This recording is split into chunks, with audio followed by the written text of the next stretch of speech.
WhatsApp-ı qoşmaq üçün görürsünüz biz bayaq qoşul düyməsinə vurduq, lakin QR kodu oxutmadıq. Deməli qoşul düyməsinə vurduqdan sonra burada QR kod gözləyir. Bu düyməyə təkrarən vururuq və QR kodun yenidən yaradılmasını təmin edirik.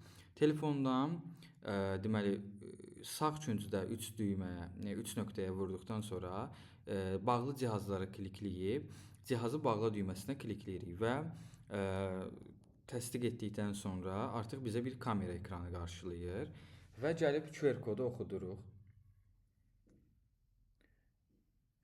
QR kodu oxutduqdan sonra artıq daxil olunur sistemə. Buradan sizin heç bir ismarıcınızı biz görmürük. Sadəcə WhatsApp vasitəsilə ismarıcıların göndərilməsini təmin edirik. Gördüyünüz kimi status uğurla qoşuldu yazır və WhatsApp uğurla qoşuldu. İndi mesaj göndərə bilərsiniz. İsmarıcı çıxdı.